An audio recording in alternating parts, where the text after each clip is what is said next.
Welcome to the Holochronicles, episode 2. The Deuce. The Deuce is in the house. I'm Andy. This is Josh. Shout out to the BMB. To the BMB, Blue Milk Brigade. Well, here we are, dude. Episode 2, live. Number 2, giving it a go, talking about our favorite subject. Star Wars. Star Wars, everybody. Shout out to Trevor. Yeah. Shout out to Sheldon. Trevor's more machine than man right now. Yeah, he's got a major brace going on one of his legs.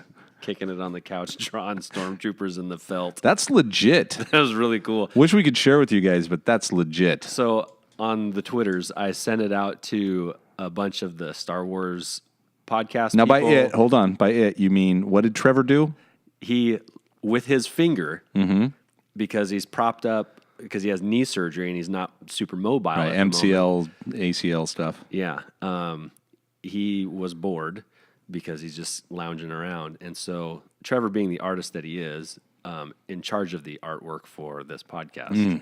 Expert. And general artist in general. I said general twice. That's fine. I can edit it out. Cut it in post, please. Right.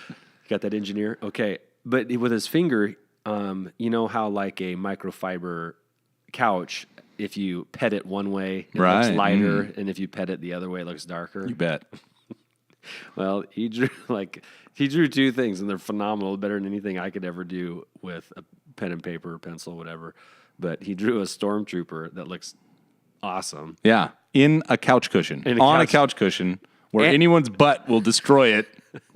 And he drew Yoda wielding a lightsaber. Yeah, it's pretty good. It's rad. And so you put it out to Twitter, and what did they... And so I sent it out to a bunch of people in the Twitter universe that do Star Wars things that I am not really affiliated with in any way other than I'm just fans of what they do. Sure. And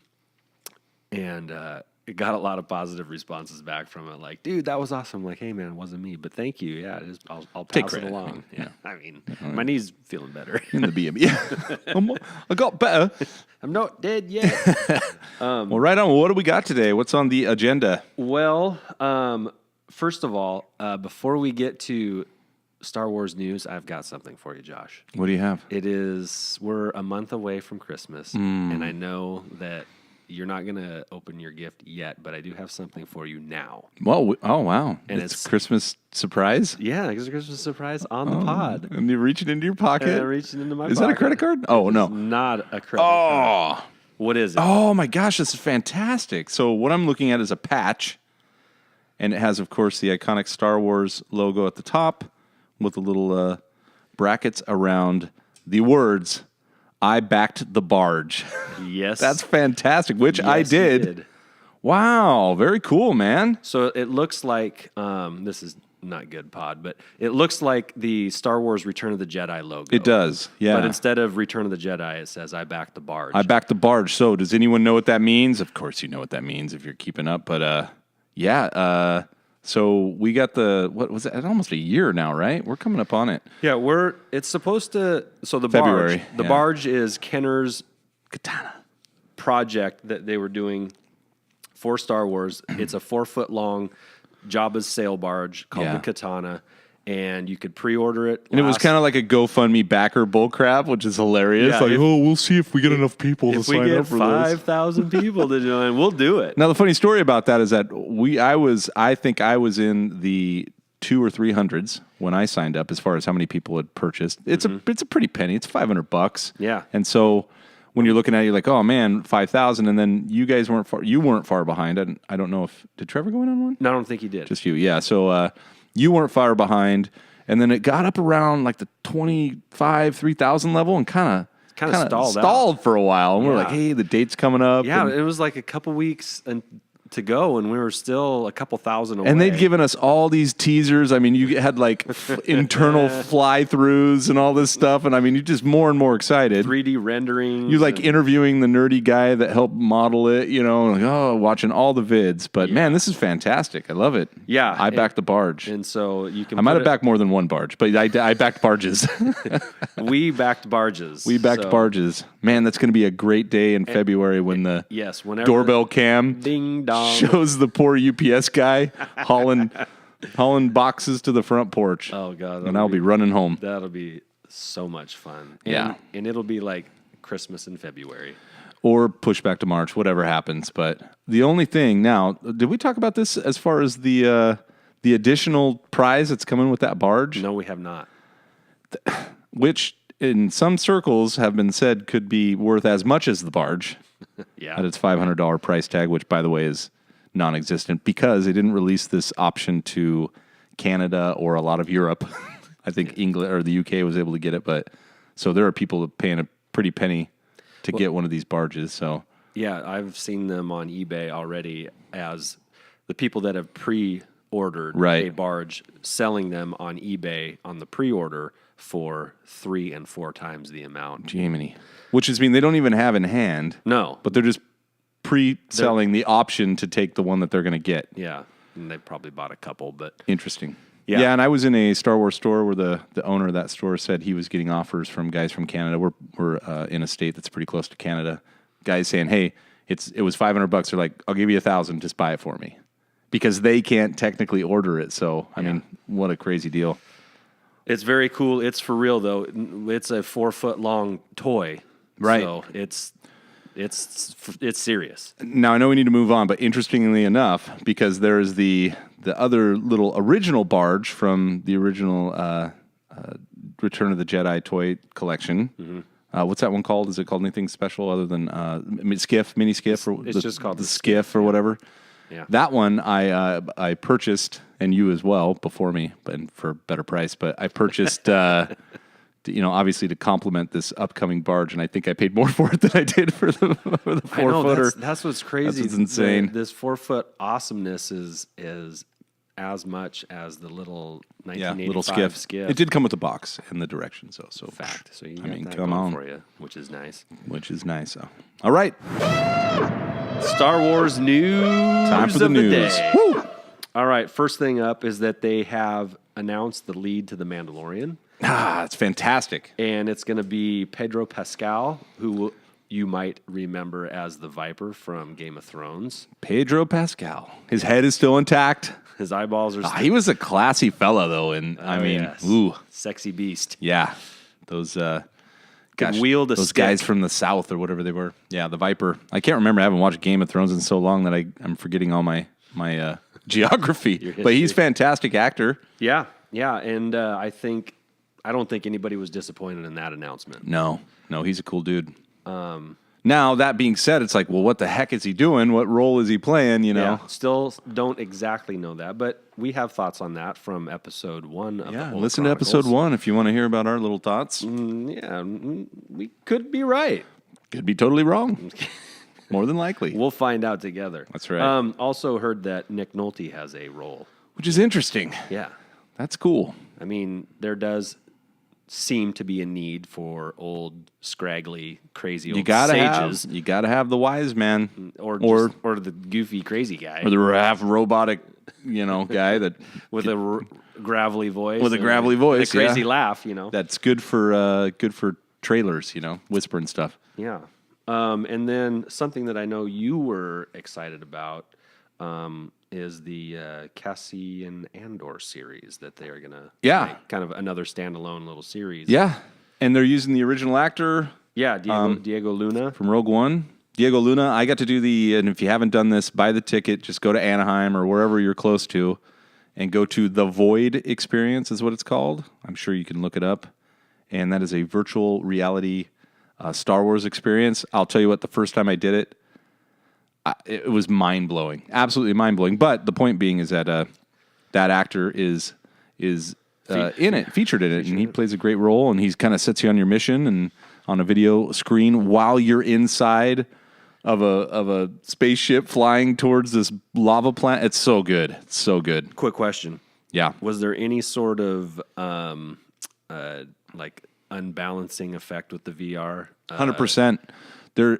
There was, because I went with my family, so my wife and my 2 daughters, and which is hilarious because my 10-year-old daughter, she's 4'8" or something, short, pretty short for a stormtrooper, which is what you are. You're dressed as a stormtrooper. You're in disguise. I don't want to give too many spoilers, so you can go do it. But she literally was this tiny little stormtrooper, and when you look at her, she's looking at you. It's just fantastic. But to answer your question, when you depart the starship, there's a ramp that goes out across a lava field, which is to your virtual reality eyes, like 100 feet below you, just bubbling lava, and you're supposed to walk across this ramp to a little skiff, that takes you to the base that you're infiltrating.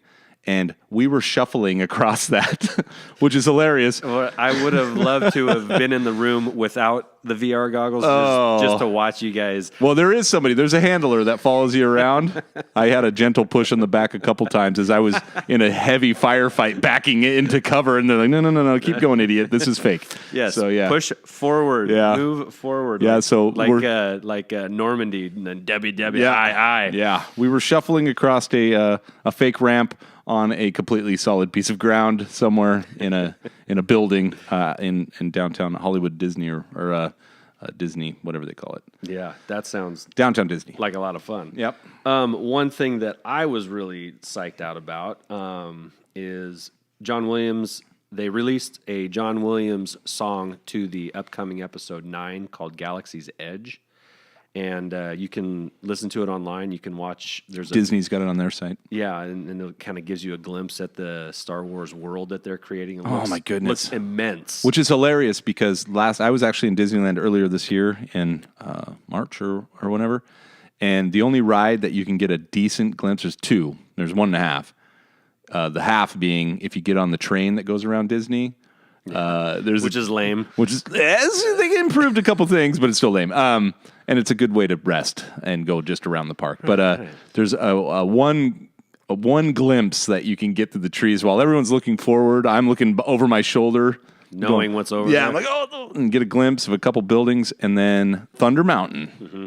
If you get to the very top of Thunder Mountain where the billy goats are, before you go down, you get a nice shot, but it's too fast and you go down. So I went on Thunder Mountain like 10 times just to get a look.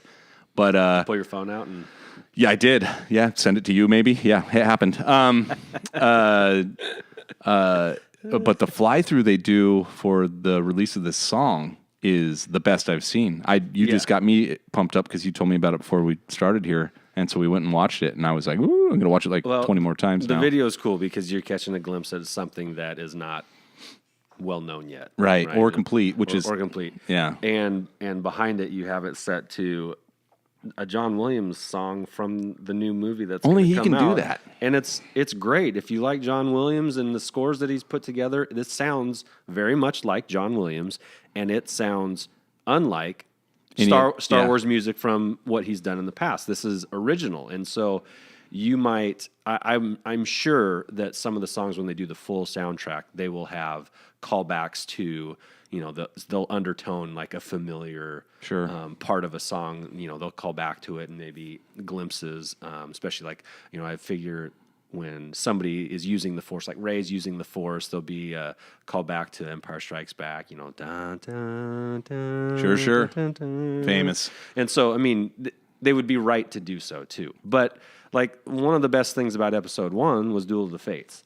Right. Like I love a new song for a new scene. And when I hear that, I know exactly what I'm thinking of when I hear that song. And aren't we so lucky that we've had John Williams, and it appears we're going to make it because there's a chance, right?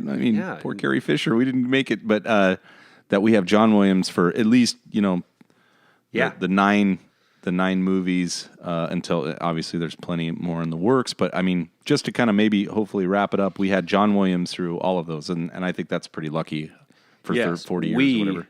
Are better for it. We are. Which brings us to the last bit of news for at least this segment.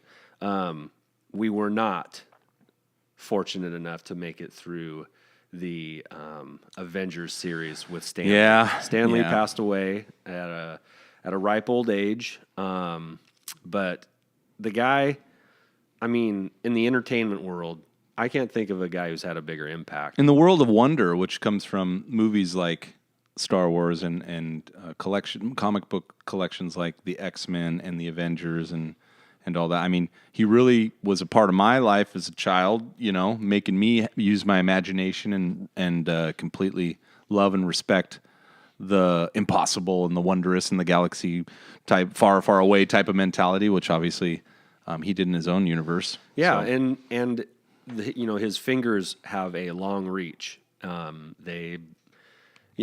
Obviously he's best known for the comics. Sure. And then through that came toys. And then through that came television shows. And through that came movies. And I would say his popularity now, at the end of his life, couldn't have been higher. No. Like, at the peak of comic book time, the golden age and silver age of comics. 80s and 90s, yep.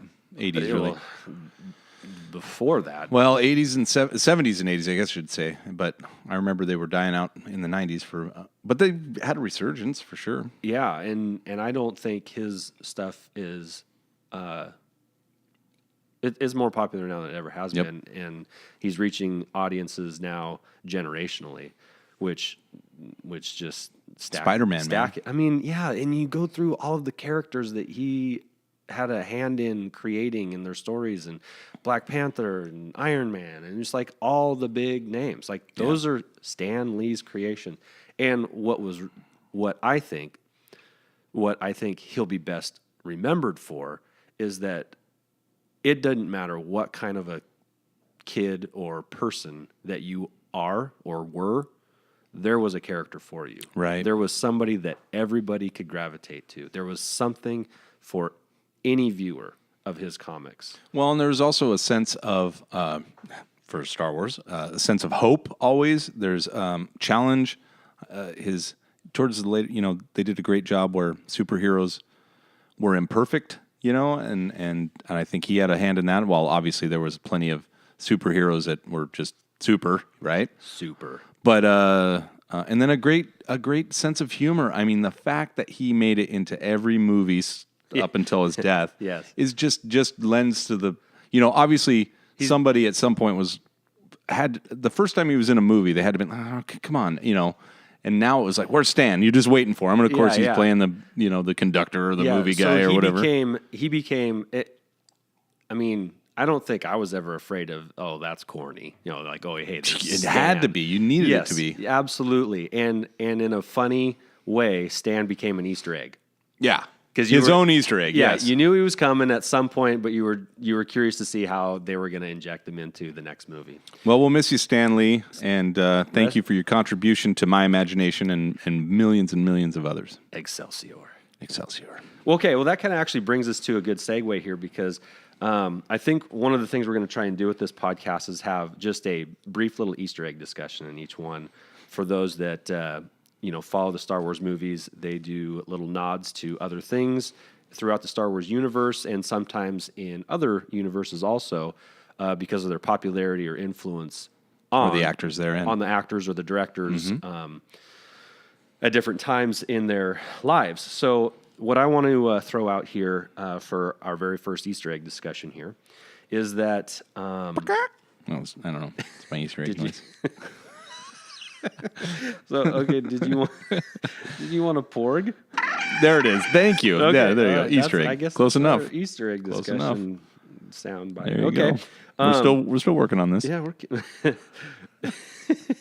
So in the Han Solo movie, yep, they're in Dryden Voss's kind of office, the bad guy / lounge. Yeah, the bad guy in Solo.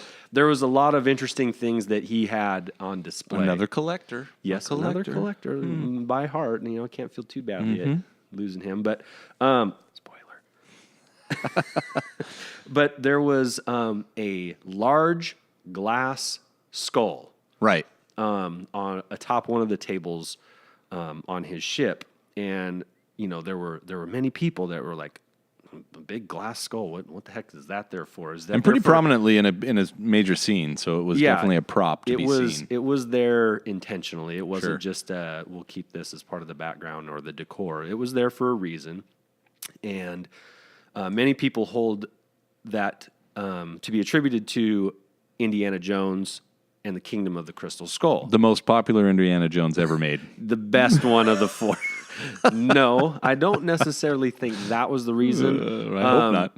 But there are many people that believe that to be a nod to the Indiana Jones series. Right. And even next to it, you pointed this out to me because I missed it. The idol from the original Indiana Jones, the one that he uses Raiders of the Lost Ark. Raiders of the Lost Ark, and he uses the bag of sand to replace, and of course that works perfectly because a giant boulder comes down and tries to smash him. Yeah, good old Indy. No, but the little idol is right there. Yeah, it's right. And so to me, now I know you have another theory which I like, which I think could be just connected now. Now they can tie two things in one. But to me, that seems like a confirmation of the nod. Like, hey, this is the Indiana Jones display case for Harrison Ford, who's not in Solo. Right. So this is a Solo nod via Indiana Jones. Sure. It's a Spielberg, Lucas, they're all tied together. And John Williams. Maybe it's just John Williams. Yeah, it all connects together. And what it's fun is that it gives the nerds like us something to talk about. Sure. But what I think, and I could be wrong, I could be right, it could be the Indiana Jones tie-in because that wouldn't be bad either. But I think, and this is maybe another layer for the younger crowd here, but in 1980 there was a trilogy of books called the Han Solo series, because obviously Han Solo was an incredibly popular figure and character in the Star Wars line, and so there was a book. A set of 3 books, a trilogy written about him, and one of the books was called Indiana Jones and the Lost Legacy. You mean Han Solo and the Lost Legacy? Indiana Jones. Here we go. That's all right. Same guy. That sounds like it could be. It does. It does. Han Solo and the Lost Legacy, and on the cover of it, there's Han and Chewie, and there's a big glass or crystal skull on it that looks almost identical to the one that's on display. Which to me, I think supports your theory too. So I think like it's all tied up. I think that's cool. And then of course that is no longer, that universe doesn't exist anymore, it's right? no longer canon. Right. It exists, but it's alternate now. It's not. We need Stan Lee to help us figure that one out. If only we had an Infinity Stone. Yep. But yeah, but that's cool. That's a cool Easter egg. I appreciate it because you guys will learn. Andy is the one who keeps all the rest of our little group that we have. It's a group of collectors that and we have a chat. And Andy has no qualms. We haven't enforced a rule yet as like what the times are. Like never after midnight, never before 6 a.m. Doesn't matter. You're going to get a tweet or a copy of a tweet on a text that's going to show you something random, and this is one of them. So it was fun to look at. Yeah, well, I mean, if I got a good idea, I'm going to share it. That's the way it is. I'm not ashamed. Yeah, keeps us on the toes. Speaking of collecting, Josh. It's collecting time. You talk first. I talk first. Yeah, something like that. We have a collector tip every episode of this podcast.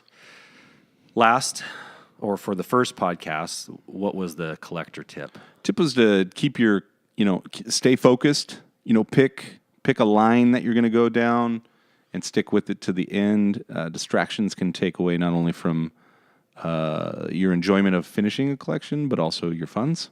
So I think we were talking about that. Yeah. And I've been distracted before. I think we all have. Been very distracted. The example that I gave was that I knew that I wanted to collect all of the original figures. I wanted all of those. And since their weapons. And their weapons. And since there was a finite number of them, I stopped because at the onset, my collection was all over the place. Right. And there was no direction to it. It lacked feel, lacked a rhythm. Right. And so I found it very beneficial to say, nope, this is my goal, and this is what I'm going to shoot for. And when I'm done with that, then I'll set out another goal. Good. So that was a good tip from the last time. So what do you got for us this time? This time has to do with the art of negotiation, and that's why I played the soundbite that I did. Oh, I see. It all ties together once again. And in case you didn't hear it because we were talking over it. So who talks first? You talk first. I talk first. Yeah. Negotiations can be awkward sometimes, but very awkward.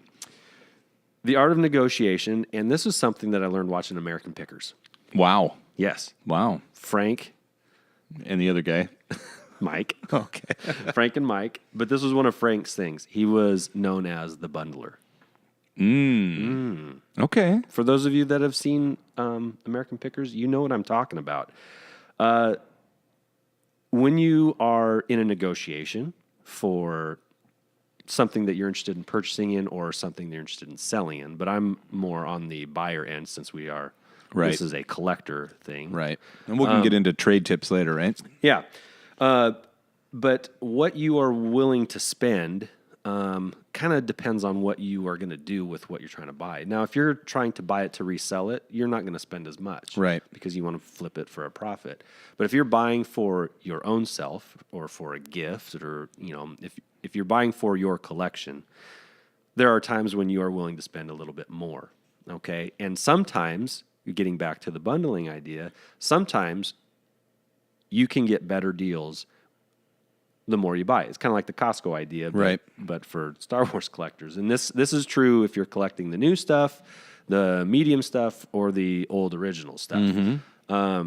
There have been times when there was one thing in particular that I really wanted, but the person I was buying from was really looking to unload what they had because, they needed some cash or whatever. Right. And so you say, okay, well, I'll take this, and this is the price I'm going to give for you. And so you can end up getting a better deal if you buy a little bit more. If you pay a little bit more than you were willing to pay for just the one item, but you can end up with more spreading your cost over more things. And then do you have one in particular that you can recall that you did that was a pretty good deal for a twofer or a threefer or a set, and you were actually pulling one thing out of a set and were able to turn the other stuff around? Yes, I can, Josh. Thank you for asking. Are you going to tell us, or are you just going to say yes? No. One of the first things I bought when I decided that I was going to collect all of the figures, I went. There was a guy I knew in Tacoma named Paul, actually in Graham, Washington, and he had almost an entire set for sale. And I had some figures already. Now, I asked him, and this was early on, and so I was learning the collector world at this time, very much a rookie in this process. I went through and said, okay, well, I need him, and I need that one, and I need her, and I need this guy, and that figure, and this figure. So how much for that? And so he would individually go through, and this one's worth about this much, right. And this one's about this much, and this one's about this much. And so what I ended up having, and these were complete figures too, and so it's like, okay, well, individually they all added up to about $900, and it was about, I want to say about close to 50 figures.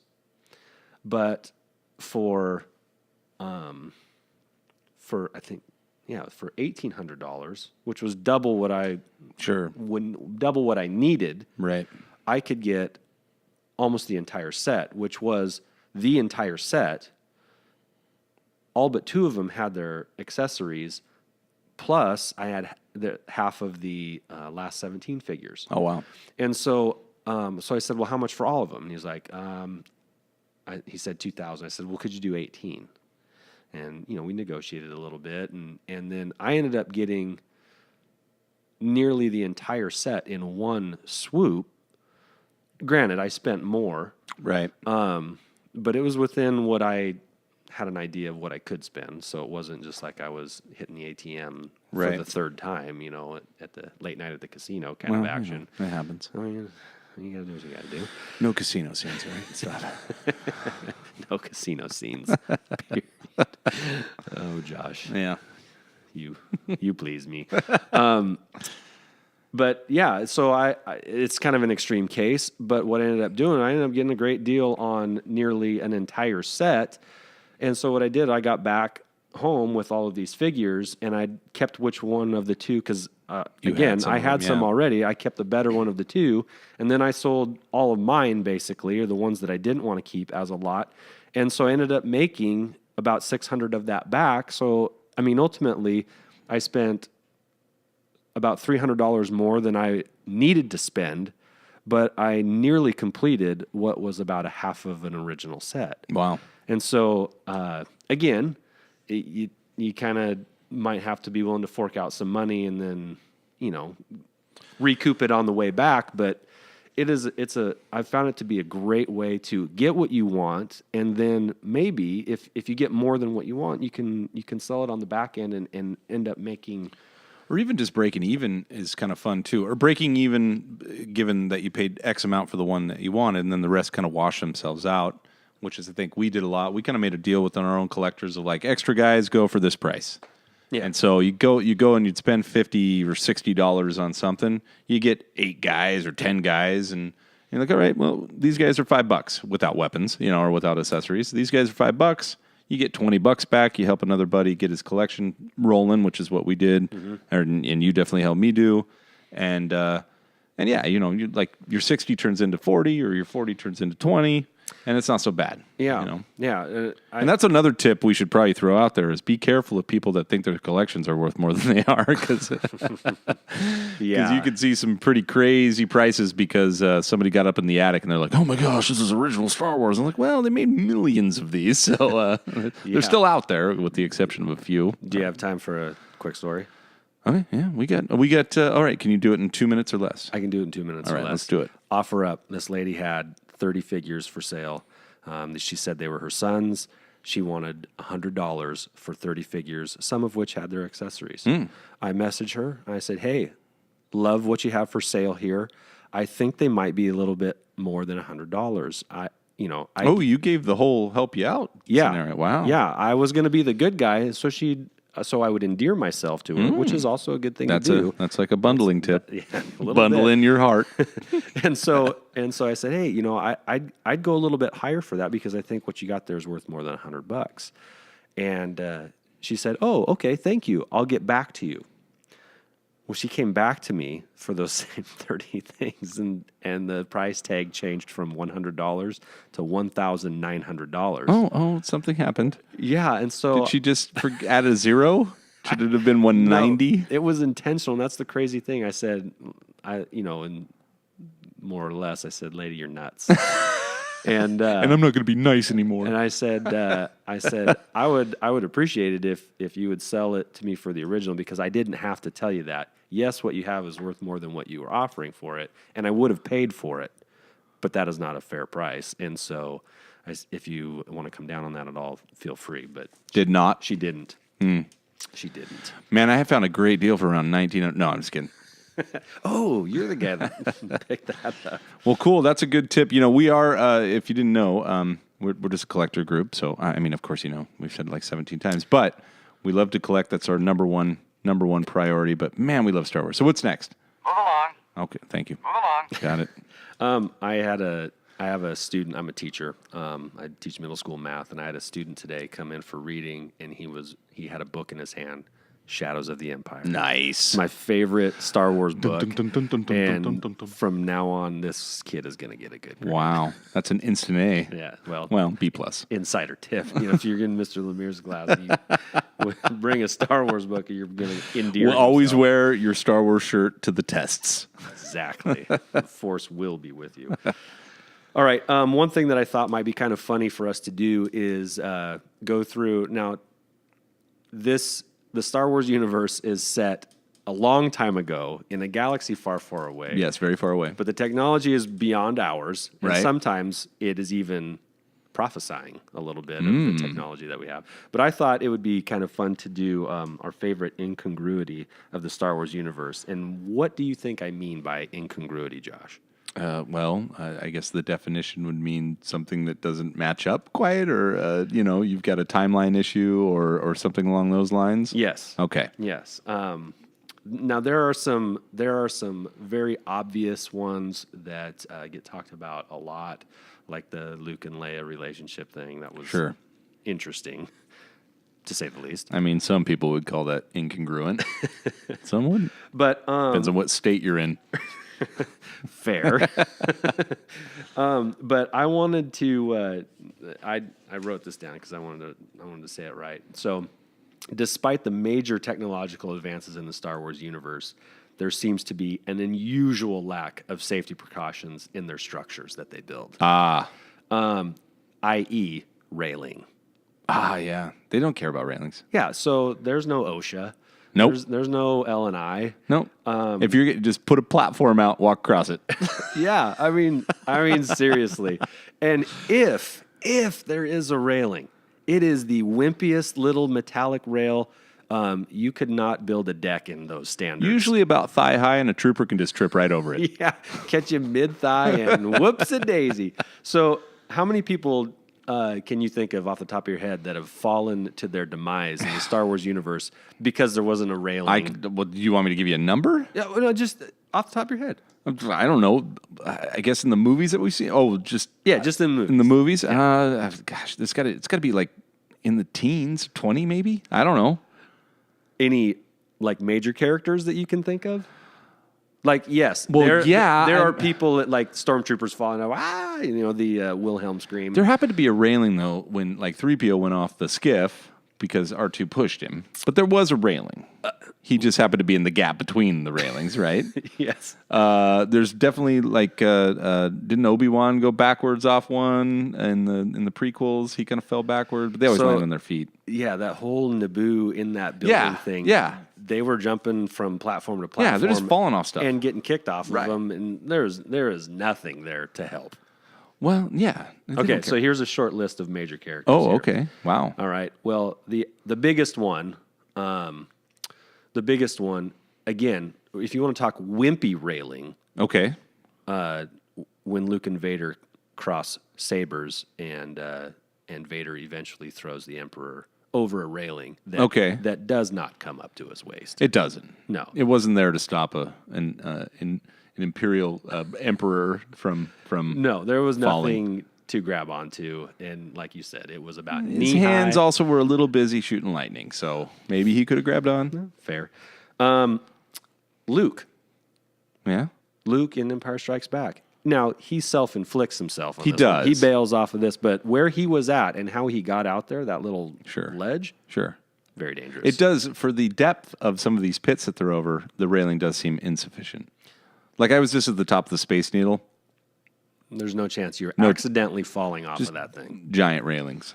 And netting. Well, yeah, and it's even glass now, like you can't even go through it. Yeah. I mean, basically, the Space Needle is the top of is a good model of being at the top of any reactor in most ships and or buildings. you would think, but Darth Maul. Yeah, I mean, there was like a laser field to stop him from getting into the room. Yeah. No railing from going down the pit. There's like six doors, 6 circles of hell. I'm enjoying your railing theory. This could be an untraveled Star Wars line here, thread. Yeah, and okay. You ready for another one? Yeah, go. Han Solo. His demise came out in the middle of a walkway with no rails. Maybe they could have saved him if he hadn't tumbled, right? Yeah, or if he had just fallen down We know that wound was cauterized. instantly. Yeah. There's a chance. But And over he the got him- non-railing. Yeah, I mean, so you're offering yourself no. Who's building these railings? Droids? Has to be. It's like eye level to R2.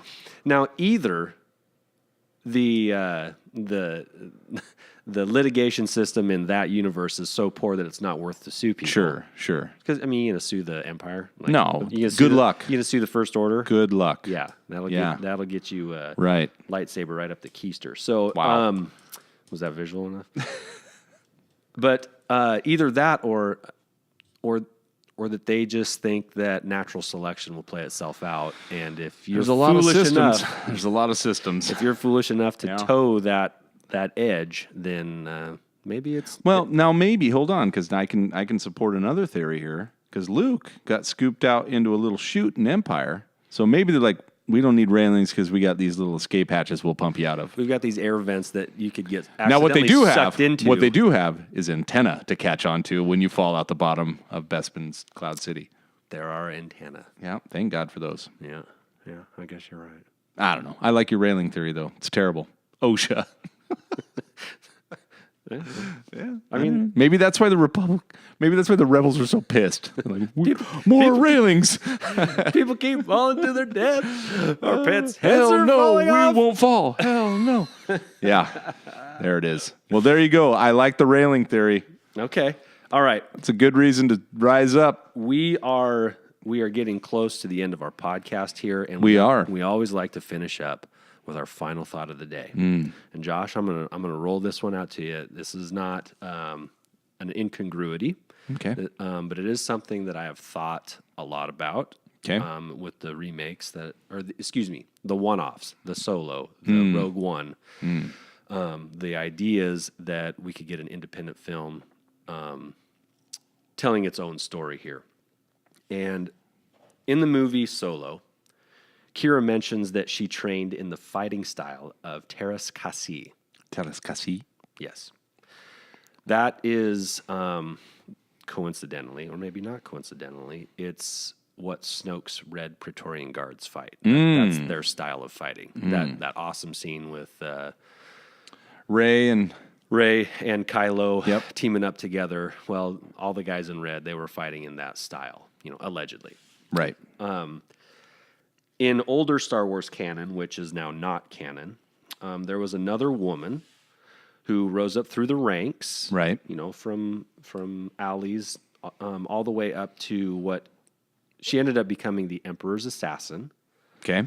which, Kira, Is trained assassin. trained assassin for Dryden Voss, who now, spoiler alert, is no longer with us. Yep. And she's moving up the ranks now. If we were to continue on her storyline, she would be now partnered with Darth Maul. Right. And we know eventually Maul is killed by Obi-Wan. Right. Well, he was, yeah. Eventually. Right. Yeah. According to the cartoons. Rebels, right? Yeah. But there's another woman that comes up through the ranks and makes it all the way to the Emperor's assassin, who fought in that exact same style, and her name is Mara Jade. All right. Okay, you tracking with me so far? I'm with you. Mara Jade, I've now as a high schooler, I read the Thrawn series, and that is what she's first introduced in. Right. She's got quite a storyline in the old canon. And her story weaves in and out with Luke as enemies, and then as lovers. They end up getting married, and they even have a child named Ben together. Okay? But here's what I thought would be interesting. If in one form or another, if they continue with the Solo series, if they do another Solo, like another movie to follow up with, and Right. they keep Kira in it, I would really like to see the Mara Jade character become Kira. I'd like to see that they take Kira's storyline and kind of blend it in with what Mara Jade ended up being. Or wouldn't it be interesting? Because we don't know what happens to Kira. We do know that Darth Maul ends up, dying at the hand of Obi-Wan Kenobi. And then the Crimson Dawn crime syndicate, Right. what happens with that? Well, the Empire kind of, some probably stay independent and they do their own crime lord things. Maybe Kira keeps trying to ascend. She's looking for that power, and she ends up being the hand of the Emperor. Yeah. Right. And I thought that there's enough similarities between the two that they could pull it off. I think what you're going to find out of that is that exactly what you've already discovered. And I think that's and I hope they do something more with the Solo movie, even though it didn't get the acclaim that it could have or should have or whatever. I think should have. I think should have too. I think it was marred by, we already talked about this in a past life, but it was marred by some of the outside stuff. But the movie itself held up in the Star Wars universe, I think, very well. And I hope that they continue on with it, and they don't look at the bottom line, because it made money, so it doesn't matter. Don't look at the bottom line. It made money. But I think what you're getting right now is what you get, and that is that they're taking these iconic characters that came from the old universe, the old canon, and they're taking those good pieces from him. I don't think you'll see Kira become Mara Jade, but by her name. But she may, in her actions and in her similarities, and like you were already, connecting the dots with her training, and maybe even go as far as to be the Emperor's hand, but probably under the character that she is, just the same as what you just mentioned. Anyway, just the same as some of the other characters hold those similarities. Yeah. Because they're pulling from the good stuff. Well, let me ask you a question. This is just your opinion. You don't have to speak for all of the Star Wars universe out Thank there. God. On all the fans. But would you see a movie that went off on Kira's path? And I think what we're seeing here, though, is with the success of the cartoons and the animated series that are out there, I think anything's possible now because they don't have to invest the amount of capital and resources and all that stuff into a major motion picture. They can very easily and intelligently and profitably, because adults like us, losers like us, are still watching. Not losers, we're all great people. Are watching these series, and we're looking forward to them. And so, I think Mandalorian. Oh my gosh! And then the Resistance cartoon, and it's like whatever way they want to get it out there. So yes, I would watch the end of, or the connecting of those stories to what's already out there for sure. Well, I think and come on, Khaleesi holds up on her own. She's fine. Absolutely. If there's one thing that Star Wars is really enjoying right now is a strong female lead. You know? And she's a good one. And she could toe the line. I absolutely think that it wouldn't be a bad direction to go if they wanted to go that way. Especially with that actress. She's good. She's solid. Yep. And she's got cred on her own, and they better strike while the iron's hot, because we got the finale of the final season of Game of Thrones coming out. Yeah. She's going to be a major part in that. Take her. And then what? She's got nothing lined up. She's going to get on her that. dragon and fly to a galaxy far, far away. Oh, no, wait, that's different. No, that's it. Okay, well, side note on that, if she ends up being the Mara Jade character, sure, and that would be the one that Luke allegedly falls in love with. Sure. So this is a good one. Yeah. That would be a second woman that Luke gets to make out with. Right. That ends up being That used to be Han's ex. Although it's not Leia wasn't technically Han's ex. I know. And Han ended up with her. There's just some weird dots. I don't know. It's like, go wash your mouth. But at least this one's not a sister. Yeah. All right. Well, that's it. That's all we got for today. I think, as always, Josh, we appreciate the listens, and if there's a way you want to contact us through the Holochronicles.com. Yeah, we do have a website, at least a domain, and it'll be up by the time all this stuff goes. We're building this as we're building. So the Holochronicles.com. We'll have a Facebook page for you. Look us up, the Holochronicles, just like HOLO Chronicles. CHRONICLES .com. So appreciate it. You guys are awesome. Love Star Wars. Remember, the Force will be with you always. See you, Josh. See you, Andy.